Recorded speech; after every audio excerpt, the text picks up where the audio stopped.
We talk now about what I've chosen to call Rousseau's Dissent. So much is different about Jean-Jacques Rousseau, and he produces an intimacy in a feeling among those who study him that where most scholars talk about Diderot, Voltaire, Montesquieu, Rousseau scholars usually call him Jean-Jacques. So much is different about Jean-Jacques Rousseau. He is from an artisanal background. He is self-educated. He comes from Protestant Geneva rather than from Catholic France. And he is in many ways a solitary man in an age of great sociability. He is a fervent deist, but even there, Rousseau strikes a somewhat dissonant chord. When he writes about deism, he addresses the reality of the atheists of the French Enlightenment, and he loathes them and believes that they are not in good faith. He offers proofs of God that are not always dissimilar from those of other deists, but he argues that to prove God requires good faith as well, and an act of the heart, of feeling as well. That it is possible to look at the world of order and out of pride and vanity generate some hypothetical speculation on the basis of which one argues that one need not infer the existence of an omnipotent and omniscient and benevolent God, but that those who are sincere of heart and who are in good faith in their natural inquiries will reach a deistic conclusion. He believes that most of the philosophers of the Enlightenment by whom he is surrounded are more eager to pursue reputation and fame than to pursue honest truth. And he also expresses in many of his writings that reason can be the enemy of truth when it is not tamed by conscience and by the heart, and that reason can be the enemy of virtue, merely analyzing for us the easiest ways to satisfy our self-love at the expense of others, rather than harnessed to the heart and to conscience to seek the general good of all. But Rousseau's explosion onto the intellectual scene of Europe in the mid-18th century occurs in his discourse on the arts and sciences, generally referred to as Rousseau's first discourse, which is published in 1749. There was a prize competition offered by the Academy of Dijon on the subject of whether progress in the arts and the sciences has led to moral progress as well. Almost all Enlightenment philosophers would have stressed that indeed progress in the arts and sciences has not only led to, but has been an essential condition of moral progress in Europe.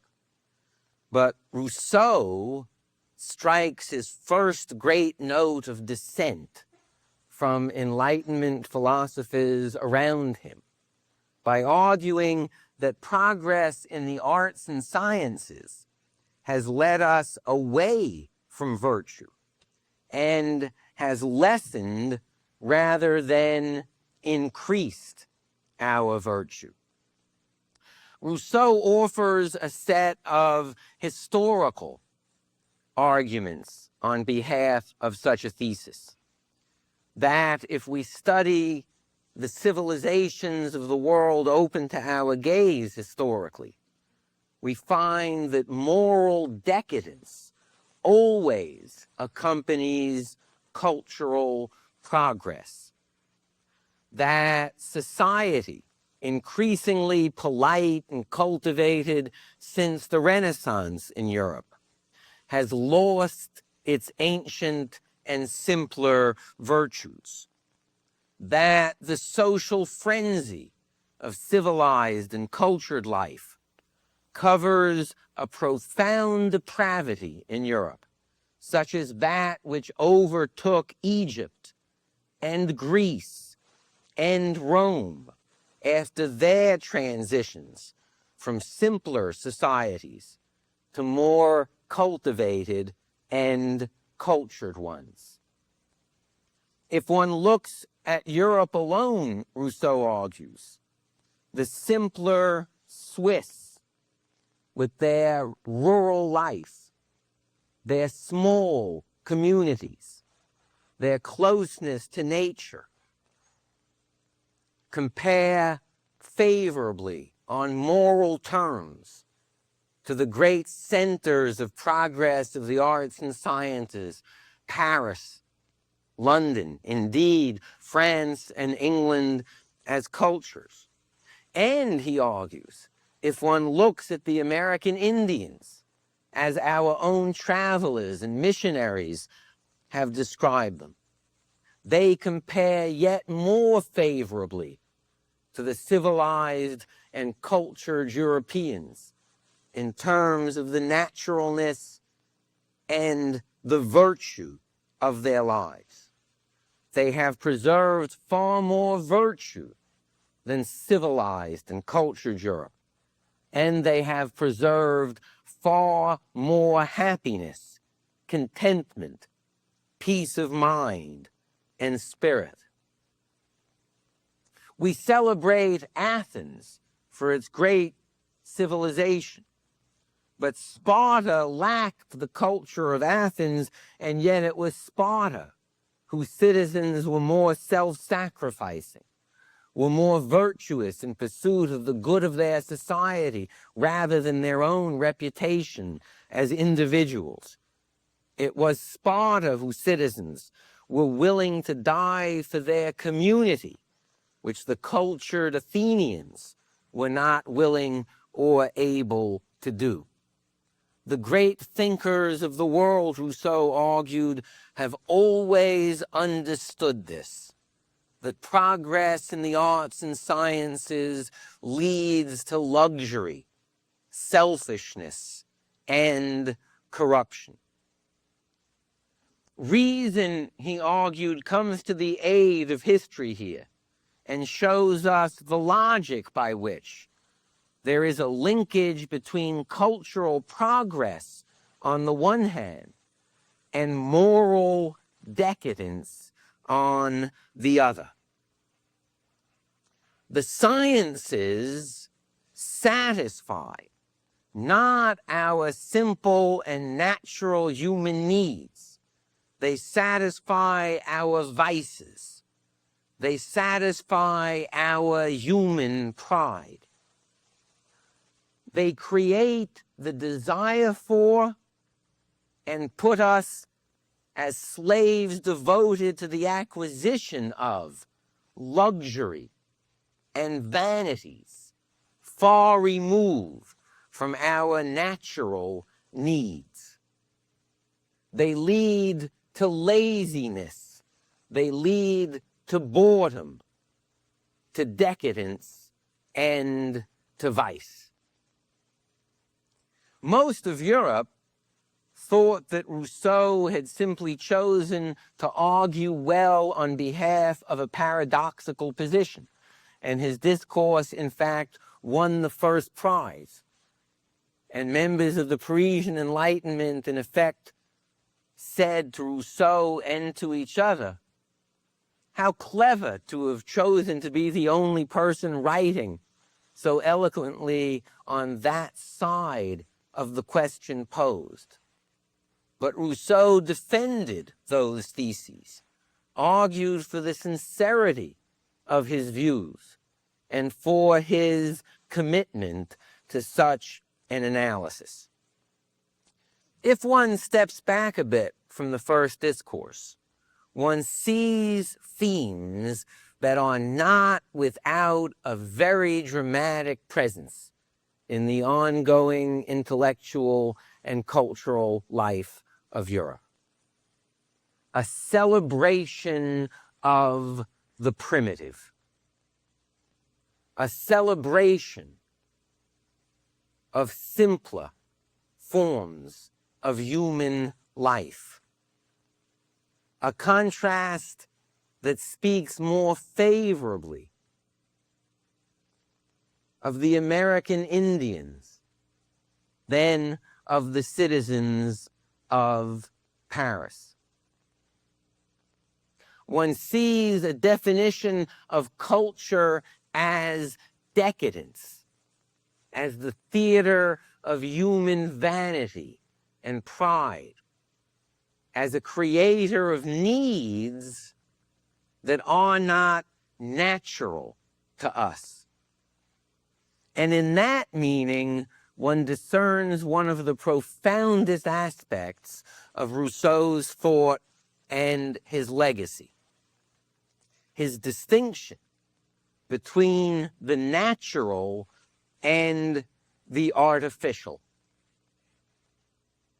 If one looks at Enlightenment uses of the notion of the natural, one finds it used in contradistinction to the supernatural, what's part of the world open to our senses, as opposed to what depends upon putative supernatural revelation or grace. One sees the term natural used in opposition to anything not derived from the empirical study of nature, whereby natural means either the statistical norm, as so many Enlightenment thinkers mean it, or natural means our created nature in terms of our highest capacities, as when Bishop Butler speaks of reason and conscience as constituting our nature, what makes us distinctly human. But Rousseau is using natural in addition to frequently using it in those more common Enlightenment modes.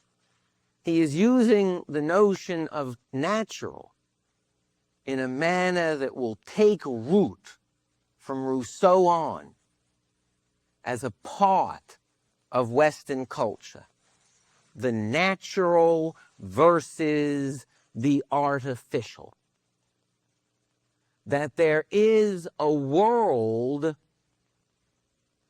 in which we were originally created, in which we function as we were intended to function, in which we are truly human, but then there is a social and cultural world of our own human creation that distracts us from the natural, that removes us from the natural, that causes us to lead artificial as opposed to natural lives. That will be a deep theme available to Western critics of culture and civilization, of societies,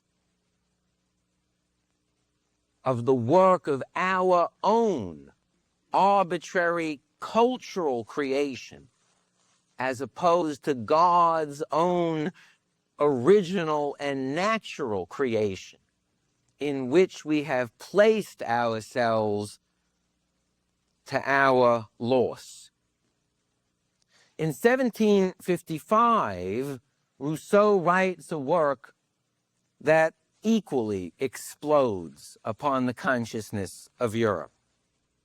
It is his discourse on the origins of inequality, generally referred to as Rousseau's second discourse.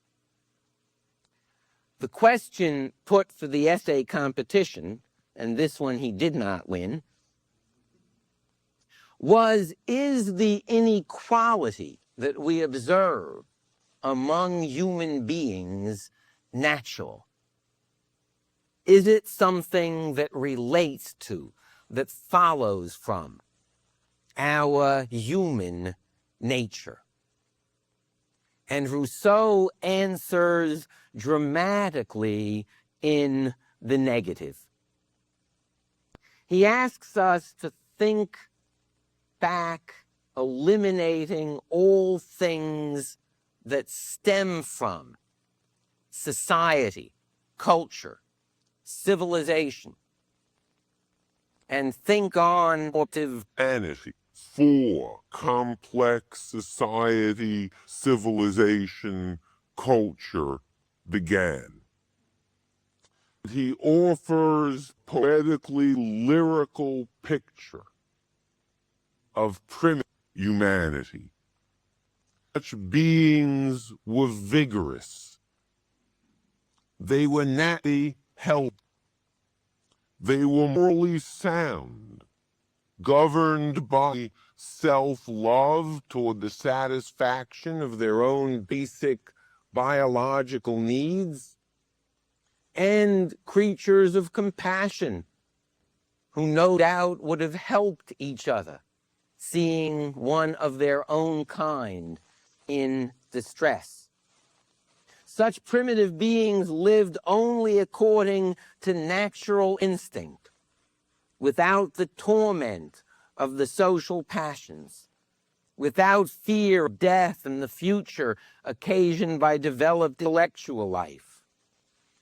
From our current notions of civic virtue, defined by the needs of society, such humans would appear neither bad nor good because they were isolated and pre-social. Roaming the forests, roaming the plains, they would have had no ownership, no property, nothing, even in their sexual relations. That sense of women as property that dominates the civilized world for Rousseau would have made no sense in an unpoliced state. People met, joined, you can't say it any more discreetly than that, separated at will. No one could keep or hold another human being. There were natural physical inequalities. Some people were faster, stronger, taller. But in the abundance of nature, these physical inequalities were without social consequences, without moral consequences of any kind. One person might be taller, but with fruit there to be picked from trees and bushes, it didn't matter. One person might be faster, but with animals to be trapped, berries and nuts to be picked and eaten. Those physical inequalities led to no consequences of importance. We think that we need our modern society to secure our basic biological needs.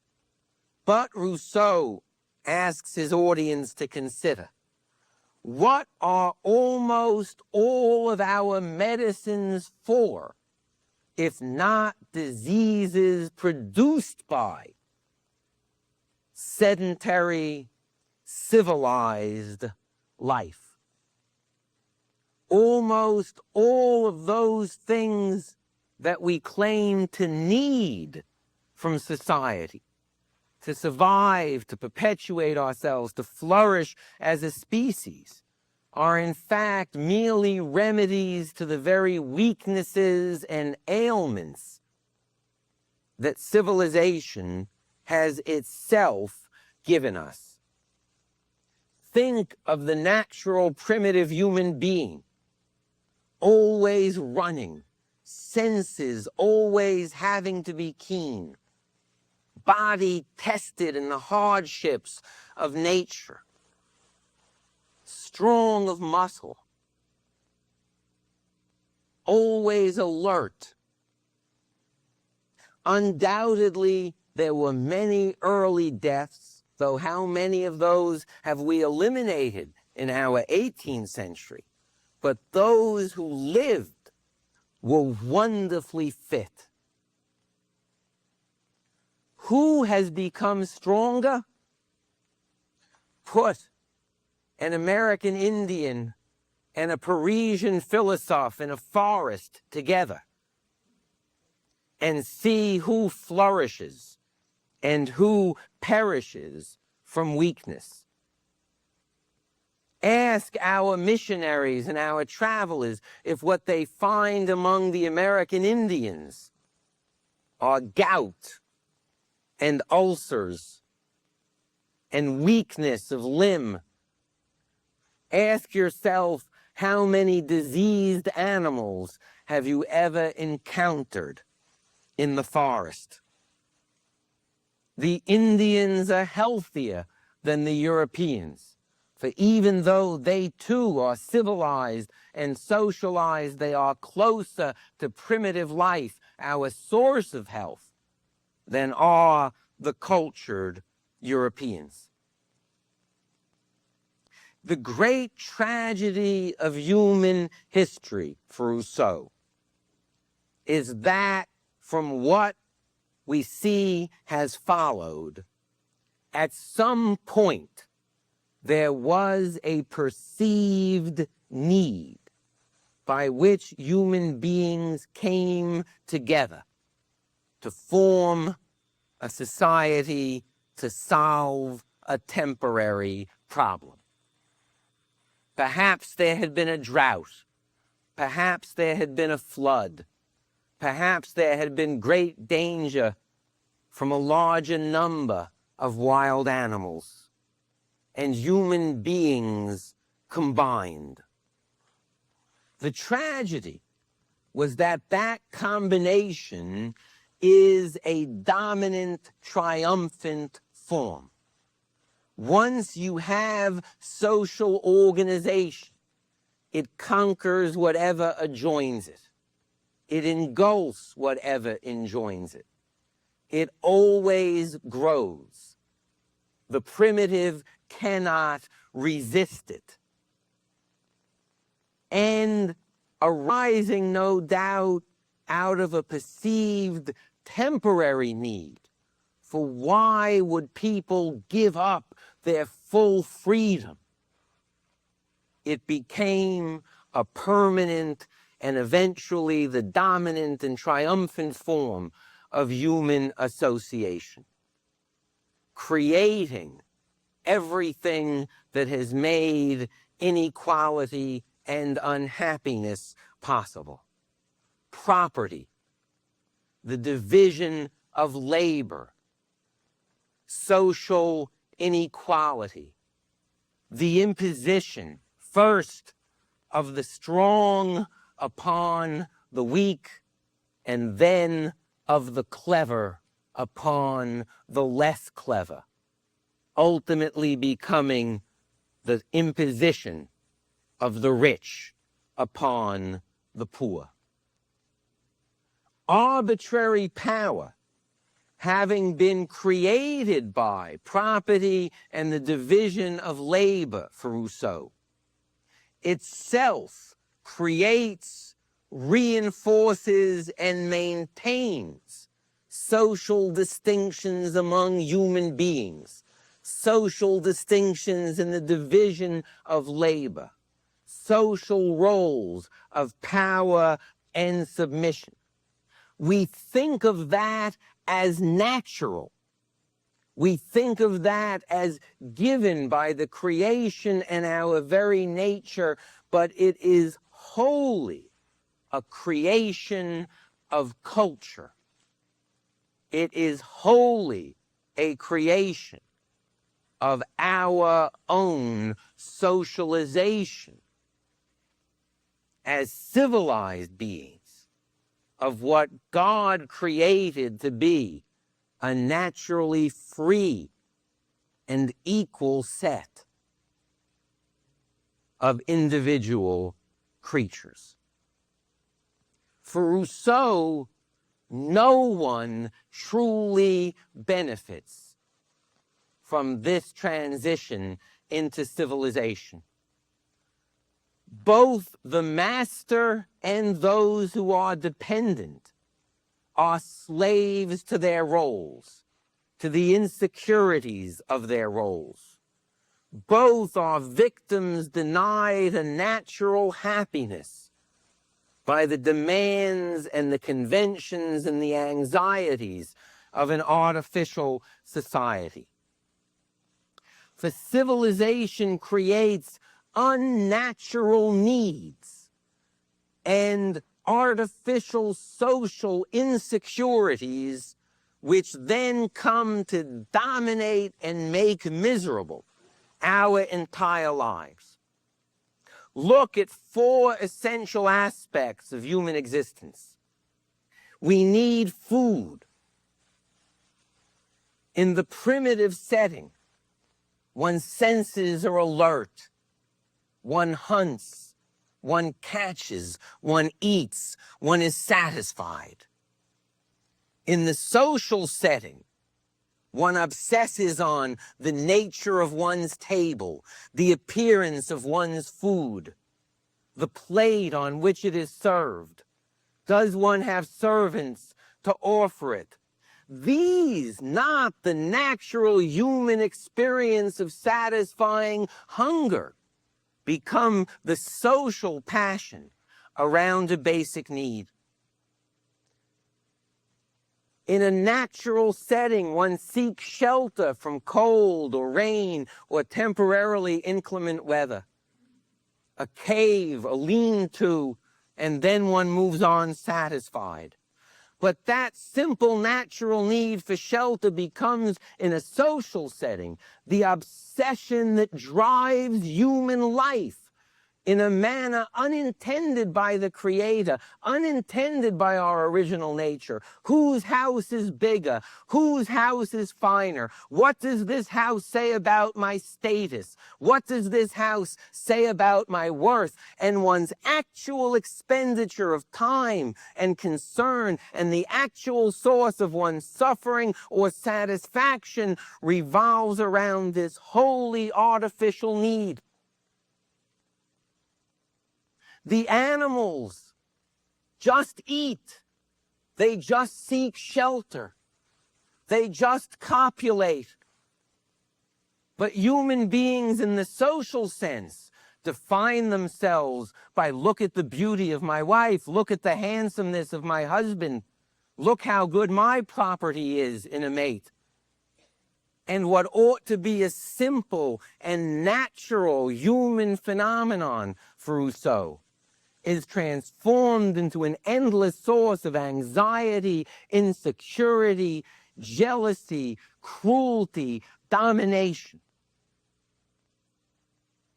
A primitive needed clothes in certain occasions of inclement weather. An animal hide would do.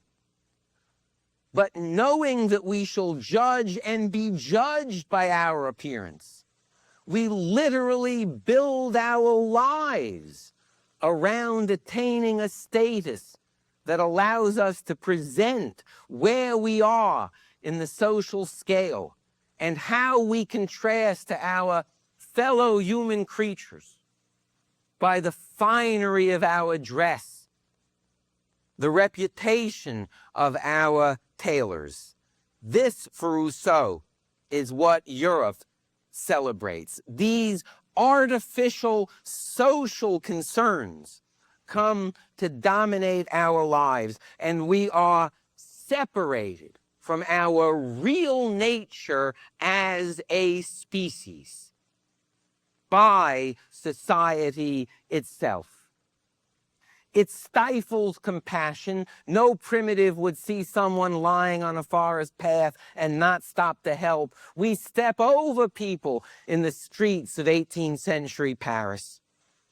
But that conscience, that pity is our nature, is a voice from God within. But society rips us from that nature and breeds a selfishness whereby we measure our own worth by our gain at the expense of others. How can you speculate such, the 18th century asks of Rousseau? You yourself say the Indians are civilized. They're a society. How do you know what primitive human beings were like? For Rousseau, it's the problem of the zoo. Imagine that all animals were extinct in their natural habitat, and you only saw them in cages in zoos. For Rousseau, that is how we now study human nature, looking at the social beings around us. And we say, oh, I see, it's the nature of a panther to walk back and forth, and snarl anxiously. Oh, I see, it's the nature of a tiger to sleep all day and to eat what is served by those on whom it depends. But no, we look at the animals and we think, remove the zoo, remove the cages, remove the artificial social constructs, look at the musculature, the senses. Think of what these beings would do in nature. God did not create us as we observe ourselves, any more than he created the animals as we see them in the artificial construct of the zoo. God created us with an original and primitive nature. What an essential criticism of the entire project of the Enlightenment that would move us through civilization, through knowledge, to the ability to master nature and bend it to the heart's desire for happiness. For Rousseau, the problem of society is permanent. There is no way whatsoever to turn back the clock. It is a deistic equivalent of the fall. It has happened.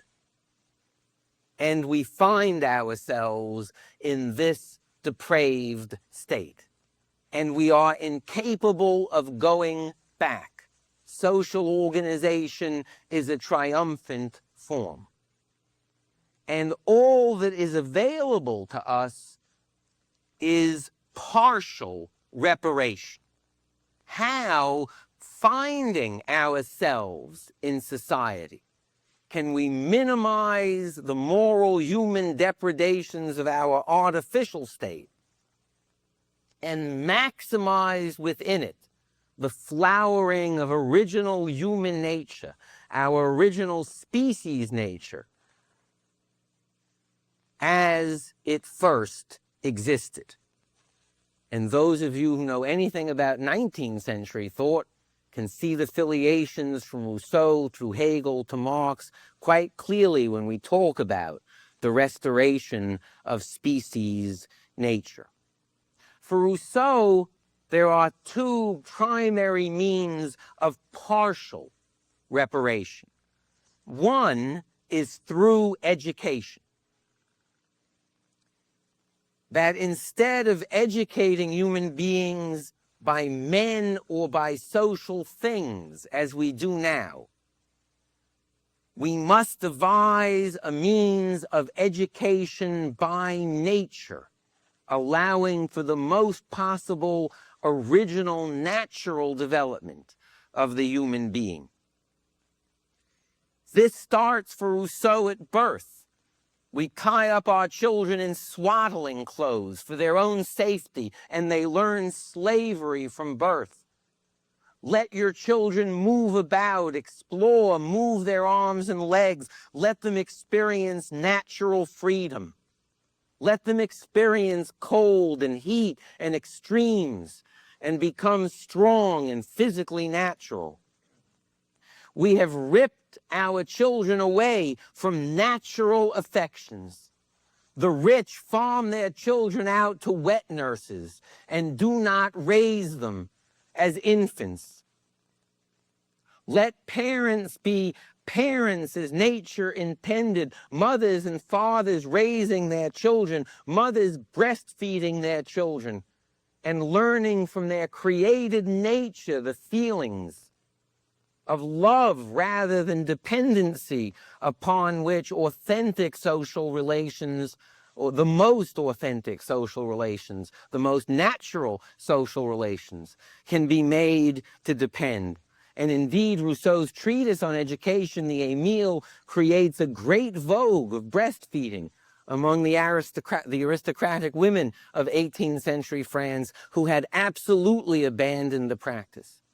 And one begins to see those who had farmed their children out to the country for the first few years of their lives, those whom survived, came back to the wealthy in the cities, make the decision to raise their children themselves. Let children learn by experience, not by rote, not by books.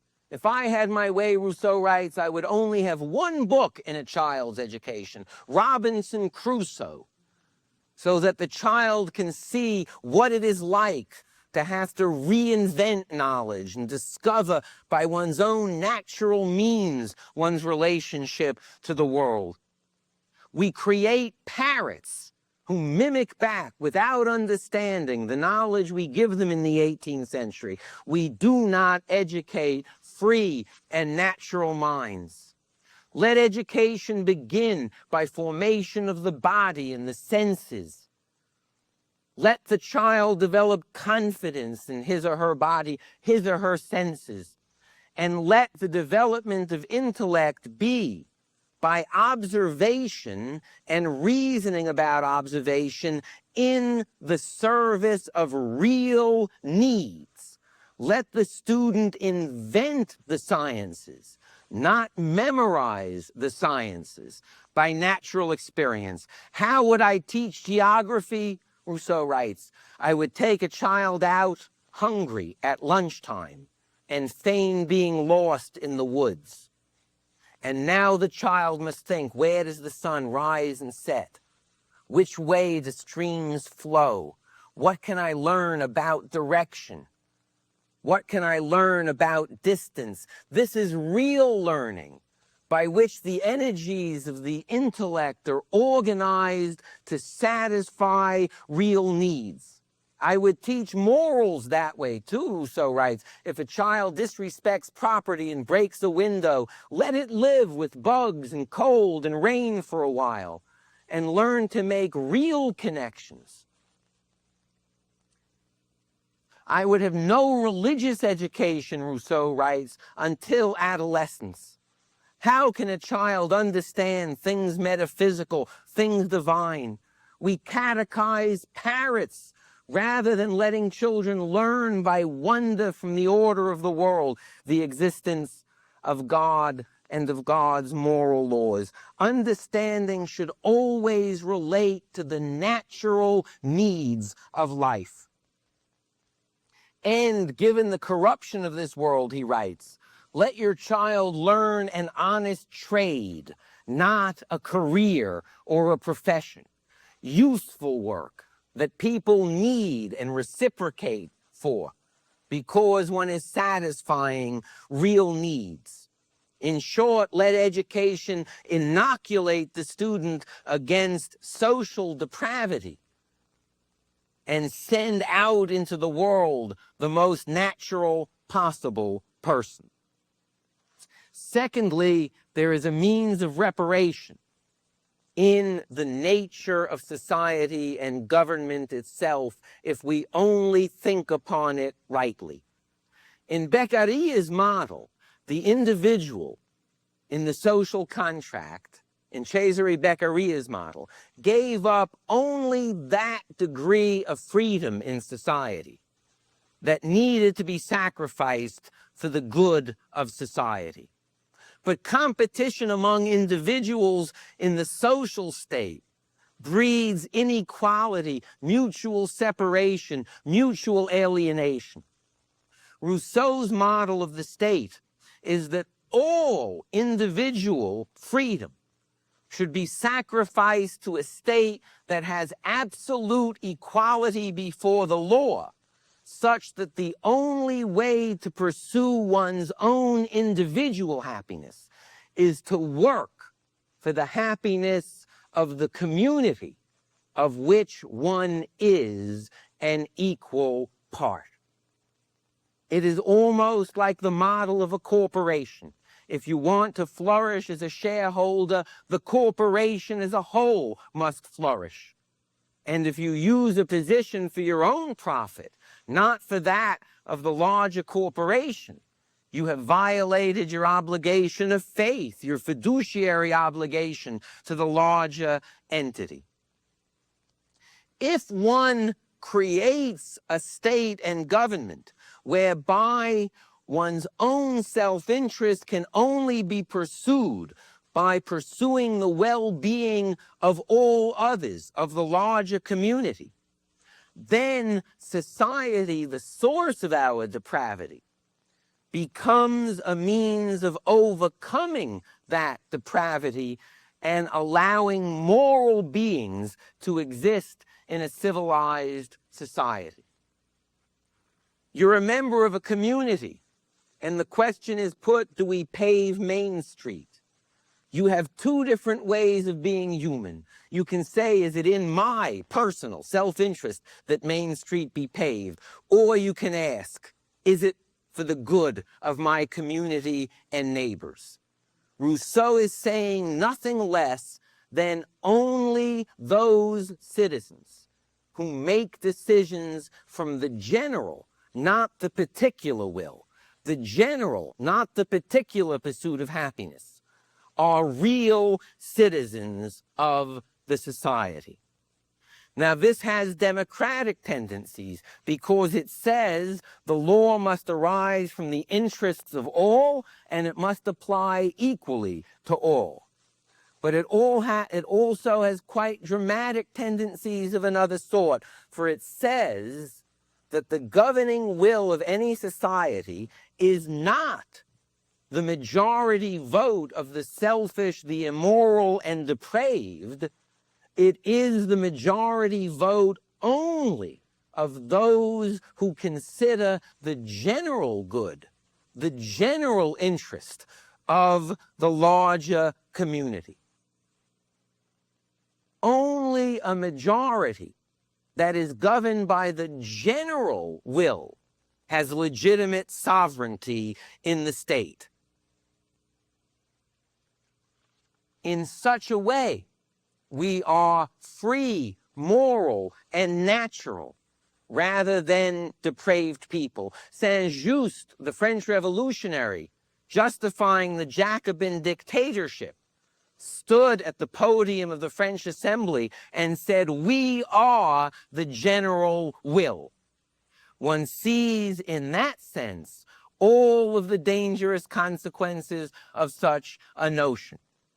But on the other hand, Rousseau is saying that unless society links the will of the individual to virtuous consideration of the well-being of citizens, becomes a place where we make ourselves humanly happy by pursuit of the happiness of all, that we remain the victims of our own creation, alienated from natural satisfaction, natural happiness, natural equality, and alienated from each other's lives.